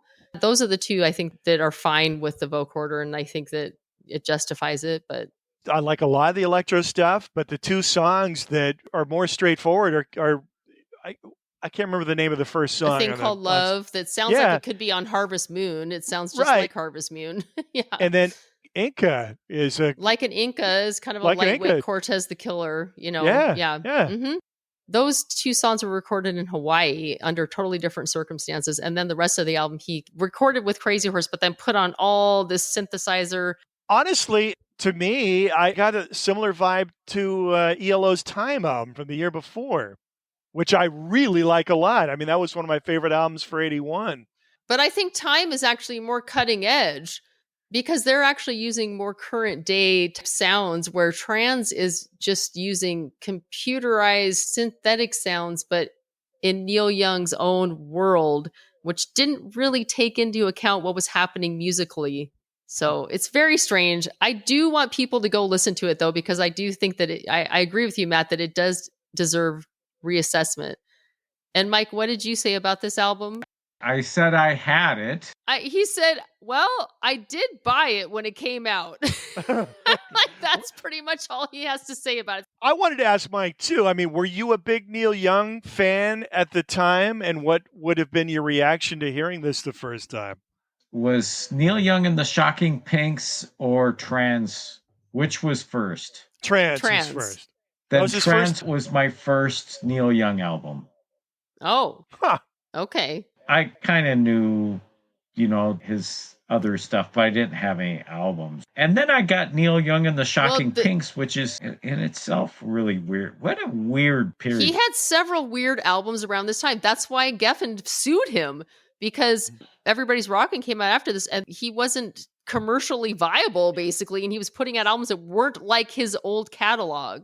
It's like the Shocking Pinks album was a middle finger to get. I mean, the reaction to Geffen must have been, "What is this you're giving us? Give us what happened to rock and roll? All right, you want rock and roll? We'll go to this. We'll go right back to the source. Give you 50 style rock and roll." It's a very strange period of his career. Very strange. And the thing is at the same time, he wrote, produced, and acted in a movie called Human Highway that featured Devo, and it's such a weird combination of the two of them working together. And there's recordings of Devo playing Hey Hey My with him, with Boogie Boy on lead vocals, and it's just unhinged. It's crazy, and this is what he was doing at this time. The movie is just insane too. I know there's a live concert video of him playing the Trans material, and one of the big recent releases over at Silver Platters would be the latest installment of Neil Young's archive box set series, the third volume, which is huge. Yes. It's 17 CDs, right? And then several Blu-rays if you get the deluxe version. Well, that Live in Berlin from 82, where he does the Trans songs, is actually a really cool concert. And he does I remember watching vocoder. He sings through the vocoder on these songs. But I found a live version of Computer Age from 87 with Crazy Horse without the vocoder. I love this song, and I like it on the album too. But with him actually singing and you can hear his vocals, it is one of his best songs. It's an awesome song. So it does make me think that he could have taken about 5 of those songs and taken the vocoder off of them, and it would have been a lot better. Anyway, we could have a whole show about this album. It's so fascinating to me. So Mike already referenced the DB's album, their second album release, Repercussion from 1982. A couple of standout songs on there. Never Neverland. I remember having that on a mixtape years ago. And then, of course, this is the DB's when Chris Stamey and Peter Holsapple were still in the group, and Stamey's From a Window. I thought it was a real standout track on that record as well. You've got burgeoning hardcore in 1982 with Husker Du's first album, The Land Speed Record, which is a tough listen for anybody. I mean, no matter if you're a fan of punk or what, it's a very lo-fi recording, and they're playing so fast and so loud you can't make heads or tails of any lyrics or anything, but it's a bracing listen. I much prefer the Bad Brains Yellow Tape, which came out that year, also released on CD, is added to the Raw Sessions, ROIR, pronounced Raw.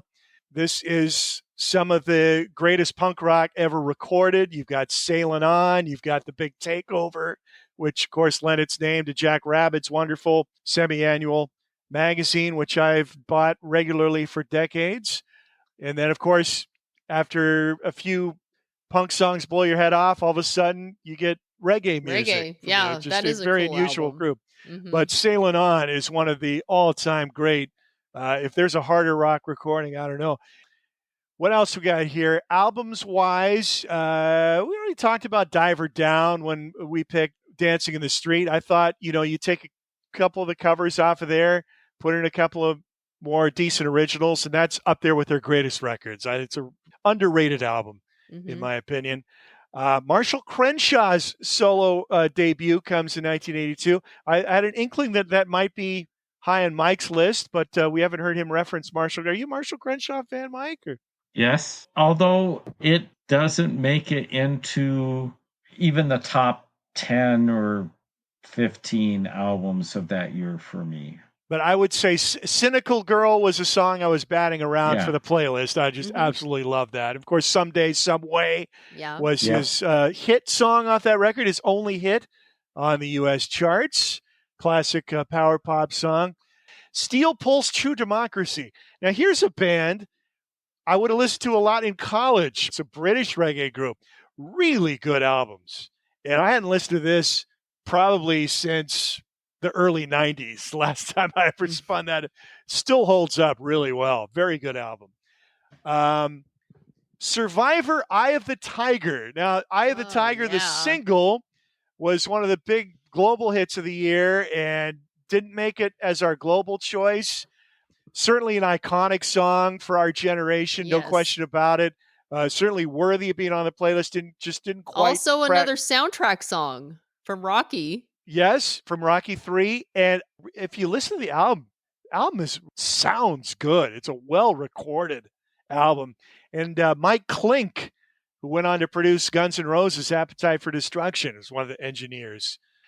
Flipper, Generic Flipper. San Francisco punk band. You could make a really strong claim that this is the first grunge album.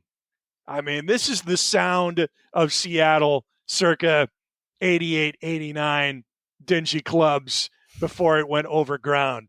Very influential record on the Seattle scene, and I quite enjoyed it. Aerosmith, Rockin' a Hard Place. This one surprised me. So Aerosmith, the narrative with this band is, they come out around 72, 73 with their first album. Toys in the Attic, classic album from 75, 5-star record. And then the drugs take over and they end up in the abyss. And then they kind of revive their career once they get clean in the latter part of the 80s with like Pump and Permanent Vacation. Yeah.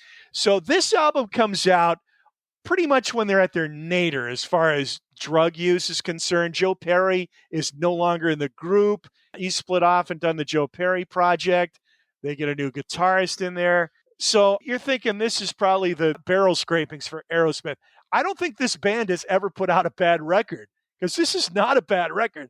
Through all of their struggles with substance abuse, and this is one of the most drug-abusing bands of them all, they continue to put out quality material, surprisingly. I was very surprised how much I liked that record. I already mentioned the Michael McDonald album. Just, you take Michael McDonald for granted. Yes. He's such a great singer. You just take it for granted. And again, another guy who's, he's been the butt of jokes. And he plays on everything. He's singing in the background of every song between like 75 and 80. The guy's incredible. I mean, he is really an amazing singer, just a quality musician. And he's got a great sense of humor about all that. He doesn't mind that he's been poked fun of. He takes it all in stride.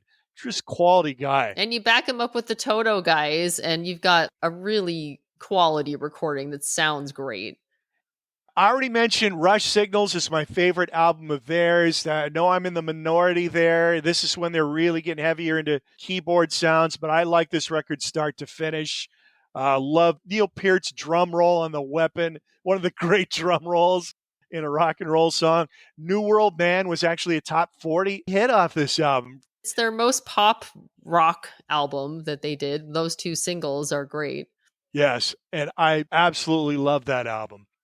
Surprisingly, we have not made a single mention of this record. This is an iconic record that comes out in 82 from an iconic American rock star, Bruce Springsteen's Nebraska.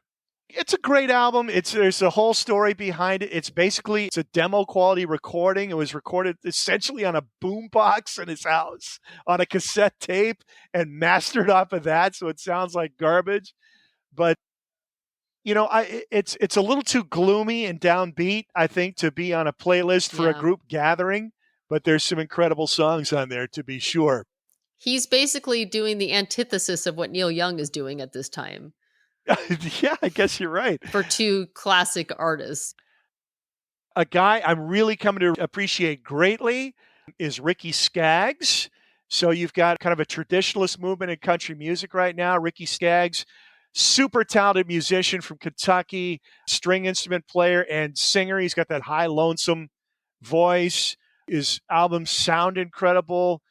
Bluegrass and country music of the highest order, beautiful sounding recordings. And of course, he came out of Emmylou Harris's hot band, and I'm becoming a big fan of her stuff as well at the same time. Yeah, let's see here. Oh, Bauhaus, The Sky's Got... Boy, this one really opened my eyes. So I hadn't listened to Bauhaus. I'd heard a couple of tracks by Bauhaus. I remember Peter Murphy had kind of an MTV hit when I was first going to college with Cuts You Up. Again, there's that deep voice that I love, the baritone voice. Bauhaus, a band that seems like critics like taking shots at. They were kind of like the prototypical goth band. Yeah. And seemed like not a critical favorite. This is a killer psych punk record. It smokes. The Sky's Gone Out. That's one I'm going to be revisiting for sure. Prince 1999. We touched on that mega album from this year. 1999 will be on our playlist, but we're going to put it at the end of 1999, just kind of wrap things on. But just a great, funky rock track. It's a double album. Prince, I kind of think of Prince and David Bowie the same way. Artists that I appreciate, I admire, I respect, but I don't love. See, I love David Bowie. David Bowie has one of my all-time favorite albums with Ziggy Stardust. And I appreciate Prince. I do think he is a genius, and I understand why people love him. I've just never been able to just sit down and listen to an album and fully take it in, and it hasn't quite penetrated that wall for me for some reason. But I feel a little remiss that we haven't talked about 1999, or I haven't really given it a good listen this year. So 1999 comes out late in the year. Michael Jackson's Thriller comes out late in the year. So the singles will carry over to 1983. So Prince could end up popping up on our playlist potentially. But obviously we're going to talk about Thriller for sure in 83, but I think we need to give some attention to 1999 too.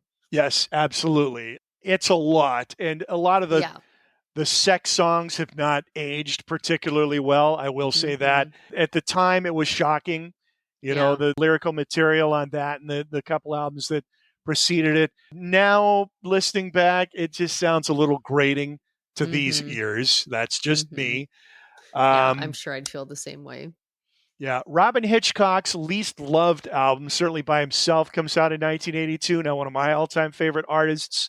The songs are still great, but the production does not serve him particularly well. And this year, he got matched up with Steve Hillage, who produced this record. From Gone. But Robin Hitchcock, for the most part, has produced himself, although he's worked with Pat Collier from the Vibrators, who produced some of his most classic work. He would later reissue some of these songs and call the album Groovy Decoy, substituting some demo versions for the studio release versions from the Groovy Decay album. And then they packaged it all together in the CD called Gravy Deco a few years later. There's still some really great songs on this album. But again, the production did him few favors during this period of time. So that touches on some of the albums that stand out for me from 1982 that didn't quite make it to the top. Mike, you had a three-way race before you settled on English Settlement. You said King Crimson Beat and Richard and Linda Thompson's Shoot Out the Lights were right there in the mix as well for you. Yep. I first want to touch on a couple singles that hadn't been touched on that were in my top singles. The first one, it was a very odd single, but I really liked it. I remember when it first came on KJET, which was the new wave station up in the Seattle area. My sister and I just loved it, and that is the group Trio and the song Da Da Da. The Da Da Da, which did take on a new life because of a commercial, right? Wasn't it like a Volkswagen commercial that they used that on? Yeah. And it got really popular again, or just, people recognize it. It could be termed a novelty song. It's catchy. Yeah, it was very catchy. Talk Talk, their first album came out, which is a really good album, but the song Talk Talk is really good. The Dream Syndicate's Tell Me When It's Over. Yes, yeah. Yeah. And that album is an amazing album too, that would be in my top 10 albums of the year. Yep, good choice of song too. New Order's Temptation, Yes. probably the best New Order song. Yes, I agree. And a great single. Yeah. Missing Persons, Destination Unknown.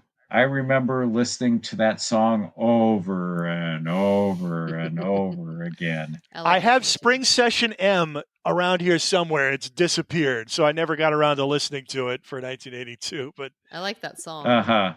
As an album, it's worth having, but that song and having the female vocals, the studio musician backing, Dale and Terry Bozzio, and it was a really good springboard for what was to come, with new wave and especially female and quirky stuff. And it just worked for that.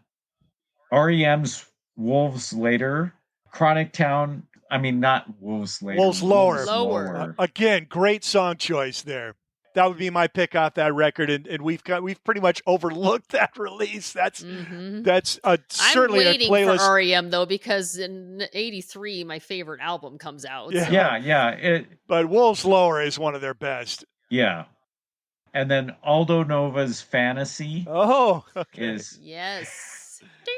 Life is just a fantasy. Yes, it has everything. Even the video where they're shooting lasers out of their hands. Toot, toot, toot, toot. Yeah. That was a song that made me buy an album. I had that album. As far as albums go, you had mentioned King Crimson's Beat, which of the trilogy of Discipline, Beat, and Three of a Perfect Pair, it is probably the weakest, but still for 1982, it is up there in the top 5 albums. Roxy Music's Avalon doesn't have a weak song on it. One of our former Silver Platterites, I was talking to him about it a few days ago, and he said, it was the first album that everyone was looking forward to listening to on CD. Sonically, it was one of the first that presented itself better on CD than it did on album. Avalon is one of those that this is the first time I'd listened to it. And it's better than I thought it was, but it still just feels like background music to me. Yeah. Another one, like I said, so many of these I've listened to over and over again, and there's so many of them that I would group together if you were to rank things. Peter Gabriel, the Security album. Which has his biggest hit, Shock the Monkey. You touched on the DBs, Repercussion, which has a lot of great songs on it. Amplifier, Neverland. And then another one that you didn't mention as far as kind of punk, post-punk, was Misha and Burma's Verses. Is a really good album. My favorite Mission of Burma song is actually the instrumental, All World Cowboy Romance. Is that on there? That's not on that one. I think it does have That's Where I Reach for My Revolver, right? I don't think it has that. It's such an odd album because the lead guy for Mission of Burma, it was basically his last album because he had hearing problems, right? Yeah, tinnitus. Yeah, they played very, very loud. And most of the singles come on various EPs and singles, and this is really their only true album, if I remember correctly. And then and Shoot Out the Lights by Richard Linda Thompson is a very strong album. That was close for you, close second for you, and I love that album too. Great songs, and the title track especially. It's got probably the most rockin' that Richard has ever been on guitar throughout most of it. And I think that it was because of the turmoil that was going on in their lives. It's so interesting to have an album come out from a couple that are basically breaking up during the album. It's their rumors. Yep. Yes. It's one of those albums that holds up really well. And it's practically a Fairport Convention album with the other players on it, too. Yeah. Dave Mattek on the drums, Dave Peck on the bass. Want to throw out some other songs from the big list that just haven't come up from any of the three of us. 38 Special, Caught Up on You. Gloria. Oh, I forgot about Gloria. Thank you. Yes. Thank you. Our guilty pleasure that we all love. Yes. That could have easily made the playlist, and every time I listen to it, I just fall in love with it. I mean, you want to talk about a vocalist who went for it every time. Yes. Laura Branigan, huge voice. She died fairly young, but what an incredible powerhouse of a vocalist. Oh, my goodness. Oh, yeah. And a song that just is the stickiest song in the world. It just does not leave your brain. Her and Pat Benatar were kind of a similar vein where, they could both belt it. Yeah, really belt it. Adamant Goody Two Shoes. I didn't like this song at all when it came out. I love it now. I liked it, and I still do. The Clash had the two great singles from Combat Rock with Rock the Casbah, Should I Stay or Should I Go? I actually really like that album. I like don't. it a lot. And Straight to Hell is one of their best songs. There are other album tracks that I do like on there, but it's really hit and miss for me. Culture Club, Do You Really Want to Hurt Me? That was their break. Huge song. What a great singer, Boy George. Daz Band, Let It Whip. We did get a little R&B on our list, not too much for 82. But that was one of the best R&B songs of the year. Echo and the Bunnymen, The Back of Love. Killer track. Ooh, that's a good one. Donald Fagen, New Frontier. Of course, great album, start to finish. But the play out groove on that, I could listen to that forever. Also, probably the best video from that era. Yes. Now, that video I do remember. Is great. Yes. They use animation, and the people that did that video actually is my man, Chaz Jankel's sister. Owns the production company, and they did a lot of videos in the 80s. You'd have to be pretty tapped in, particularly as young as we were. We probably wouldn't have been able to just hear the song and understand what he's singing about. No. But the video does explain it very well. And a lot of Donald Fagen songs, I just love the opening couplet of lines in a lot of his songs. Josie is one, but New Frontier, yes, we're going to have a wing ding, a summer smoker underground. I love that. Yeah. Fleetwood Mac album, Mirage from 1982. And the big hit song off there was Gypsy. And Hold Me, also a really good song from that It's a good one as well. Marvin Gaye's final studio album comes out in 82, Sexual Healing. And if you were a sports fan like Mike and I don't know, Mike, were you watching the All-Star game live when he sang that incredible national anthem? I must have, but I can't remember. I can't remember it. Mesmerizing, absolutely mesmerizing version of the national anthem. Still to this day, one of the all-time great performances of the Star Spangled Banner. And a big hit for him, late Yes. career hit. Sexual Healing. Yes, big hit. Go-Go's with Vacation. You know, we already had Go-Go's music on the playlist with We Got the Beat, but singles from their next record were already popping out late in 82, and Vacation was a killer. Just didn't quite make the top 10 for me. No hip-hop on our 82 list. Grandmaster Flash and the Furious Five, they'll put out The Message. We're really the first, political hip-hop song. I think the single they released the following year may crack the list for me. We'll see. Hall & Oates with Maneater, but also One on One, another great single from 1982 by Hall & Oates. Vocal performance. Billy Idol, White Wedding, not a great low baritone vocalist. Billy Joel's Nylon Curtain album comes out in 1982. Allentown, great song off of that album. The album as a whole doesn't really do it for me, but but you know what song I love off that album? Pressure. And yes. Liberty DeVito's drums and the cool synth riff. I really love that song, actually. That's one of my favorite songs of his. The Kinks released Misfits. Come Dancing was the lead single from that, one of their classic singles, and they just continue to put out great singles in the 80s. There's another one in a couple of years that I think is going to make the playlist. We'll have to wait for that. Motel's Only the Lonely. Great vocal performance by Martha Davis. Back on the Chain Gang, The Pretenders. The single came out in 82. Right. Such a great song. Referencing the tragic losses of two band members and them getting back in the flow. Really great lyrics on that record. Timely if you apply them to our current political climate. Just look up the lyrics to that one. Mike's mentioned Roxy Music's album Avalon. You had the title track and More Than This, brilliant song off that record. New World Man, The Analog Kid, The Weapon, all great songs off Rush's album from that year. There was a Soft Boys record that came out in 1982. Now, they're no longer a going concern at this point, but it was called Two Halves for the Price of One. So one half was live recordings. The other half was unreleased stuff. Only the Stones Remain, really one of their great songs, came off of that record. So that comes out in 1982. We've got Love Is in Control on the playlist, but State of Independence, that's going to be on our alternate playlist, dating back to when we talked about Toto and all the albums that they were involved with in this year.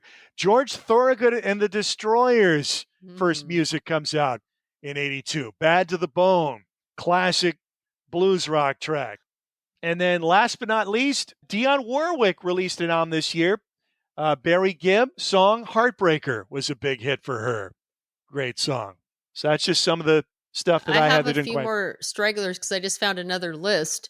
Red Skies, The Fix. The Fix. Great song. Don't Tell Me You Love Me, Night Ranger, off their first album. Night Ranger is almost guaranteed to make our playlist. I think we all know what song I'm talking about here. Everybody Wants You, Billy Squier. Good one. That was a huge album for me in 82, 83. Loved that album. Yaz Don't Go. Empty Garden, Elton John, which was his ode to John Lennon. Several of them this year and the year previous. You know, Paul McCartney Here Today was on Tug of War. Queen had a song on Hot Space, Life is Real, song for Lennon. But I think Empty Garden is maybe my favorite of all the tributes to John. Yeah. Not a good album it came off of, but a great song. Not a real good decade for Elton John. No, it's not. Although in 83, he has a comeback. So I think there might be something on there for me on the playlist for Elton John in 83. Oh, yeah. And there were a couple albums. Emotions in Motion, Billy Squier. Standing Hampton, Sammy Hagar. And In Excess, Shabu Shaba.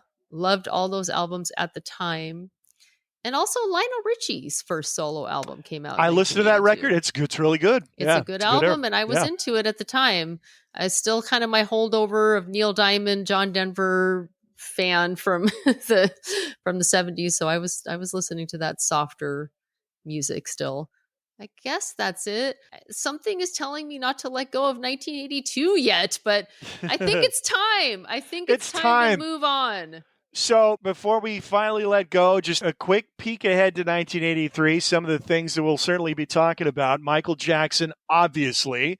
The Thriller album comes out late in November of 82, but really dominates the entire next 2 years. In fact, it was the top-selling record in 83 and 84 as well, which is nuts.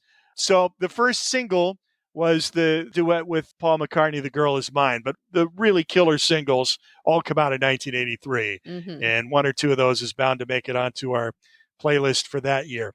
One thing I want to definitely do is touch on artists that were most affected by the rise of MTV. So in other words, songs or artists that may have attained some measure of popularity, but certainly wouldn't have been nowhere near as popular as they got to be without the help of MTV. We're going to put our heads together and figure out. I know one artist really sticks out for me is Cyndi Lauper. I think is definitely one. Not that she is not talented, because she's very talented, but certainly with her look in those videos, that certainly boosted her career tremendously. Eurythmics is another one I would possibly put into that, just because of the striking look of Annie Lennox. Again, very talented vocalist, but would they have been as popular without MTV? I don't know. I also think that we need to do a little thing about prog when we hit 1983. Prog rock, because we're moving into a whole... Does Yes have an album come out this year by any chance? They do. And we're also moving into a whole new era of prog, neo-prog, with Marillion's first album comes out that year. And it's an interesting transition from the 70s prog bands to the newer bands and where they're moving in that era. Well, I am certainly game for that, because in this period of time, I was transitioning from top 40 radio to oldies to classic rock, but really with a focus in the classic rock realm on progressive rock. And those were the bands I was most interested in. And my gateway to that would have been Yes, the album they released in 1983. Of course, Asia led me to Yes. And then 90125 eventually led me to get the classic Yes tape, and that opened up a whole world to the wider world of progressive rock of the 1970s. So, yes, I think that is a fine idea to explore prog in 1983. Sheryl, thank you very much for that. I've already compiled a list of stuff and albums, and I have no idea what my favorite album from 1983 is going to be. So that's going to be a fun path to discover that as well. I haven't even started yet, because I still, like I said, I was still hanging on to 1982 and listening to stuff today even where I was like, oh, I got to get this in. So now I'm ready to move forward. I'm ready to look ahead to 1983 and see where that takes me. Well, I can tell you that the first album that I will listen to from 1983, and I try to go chronologically, is the Eurythmics album I just referenced. Sweet Dreams came out first week of 1983. I believe they had two albums that came out in 1983. I think Touch came out in 1983 also. I believe you are correct, my dear. So we've got all sorts of interesting things. Def Leppard will make its appearance on our playlist, perhaps for the only time, at least as far as I'm concerned. I don't know what your feelings are about Def Leppard, but for me, they're a one. That's safe to say. Yes. They're a one. U2 has a big album that comes out in early 1983 that will certainly vie. For Pink Floyd's final album in their original incarnation comes out in 1983.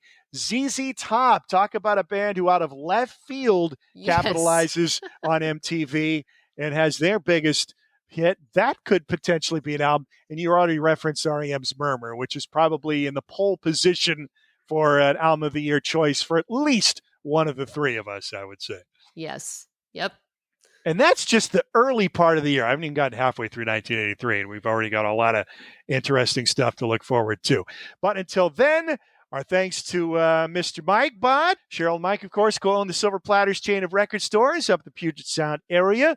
If you love the music we talk about, go seek it out on vinyl or CD at one of your Silver Platters locations. So thank you again for joining us for Matt and Cheryl's An Excellent Playlist. I'm Matt. I'm Sheryl. And I'm Mike. And we'll talk to you soon, everybody. Take care.